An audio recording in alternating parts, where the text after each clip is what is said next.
Mi inicio es bastante típico dentro de una determinada esfera. Es decir, yo soy de Valencia, un pueblo de Valencia, y como tantísimos otros casos, comencé estudiando en la banda del pueblo y tocando la flauta travesera en la banda del pueblo. Pues lo que hacen las bandas, procesiones, pasacalles, conciertos al aire libre. Continué después estudiando en el conservatorio, en Valencia. Primero estudié con un profesor que se llamaba José Domínguez, un gran profesor.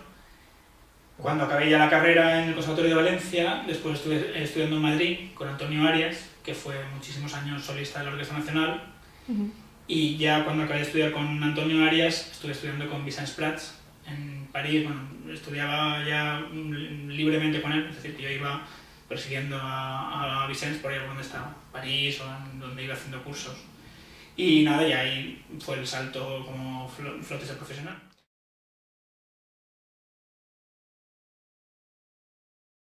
Yo lo tuve claro desde relativamente pronto, pues desde los 13, 14 años tuve claro que quería.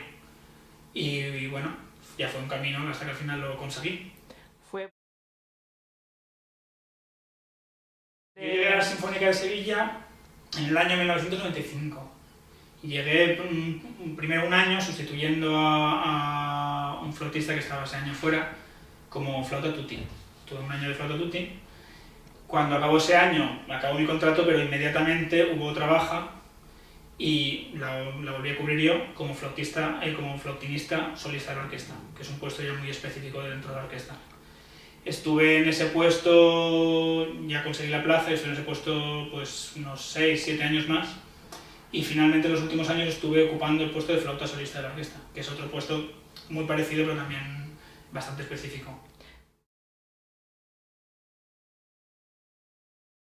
Bueno, por lo general las pruebas en orquesta siempre son durísimas, porque hay muchísima competencia internacional y se trabaja, o sea, se compite muy duro, en unas condiciones muy complicadas siempre. Esas pruebas en particular fueron muy duras, porque simplemente por el tiempo las pruebas en sí duraron todo el día, desde, no recuerdo exactamente, pero desde la primera hora de la mañana hasta ya por la noche tarde, que no es habitual que unas pruebas de orquesta sean tan largas.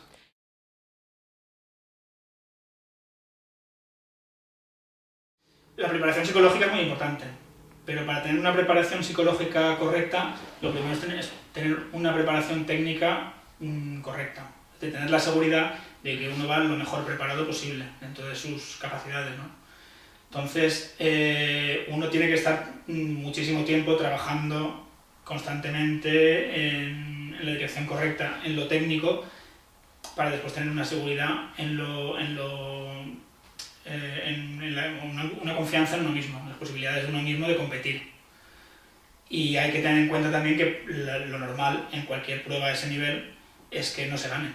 Es decir, eso es como con cualquier competición deportiva, de todos los equipos de fútbol que empiezan a competir en cualquier mundial, competición, por ejemplo, en un mundial o en una Champions o en una prueba de atletismo, siempre el que gana es uno.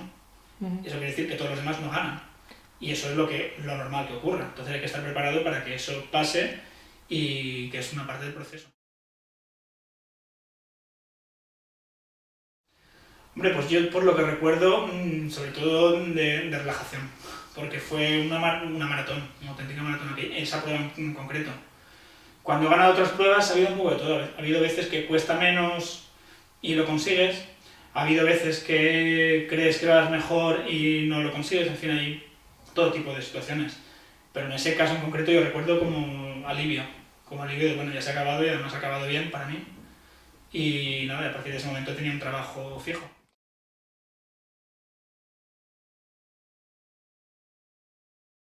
Yo creo que es bueno mirar, no a los rivales, sino que es bueno mirar qué hace el resto de la gente, pero no justamente en una prueba o el día de la prueba, sino hay que contextualizar lo que uno hace, el día a día de uno, sí, hay que contextualizarlo con los referentes y con el ambiente de una profesión. En este caso, en la música y en la flauta, pues con las obras que se tocan, con cómo se tocan, con en fin, un montón de cosas, los discos que salen, las partituras que salen, muchísimas cosas. Ahora, en el momento concreto de una prueba en la que ya se trata de conseguir determinados objetivos, Creo que hay que estar concentrado en uno mismo y en lo que uno puede hacer, los puntos débiles y menos débiles de cada cual y olvidarse en ese momento un poco de todo el ambiente.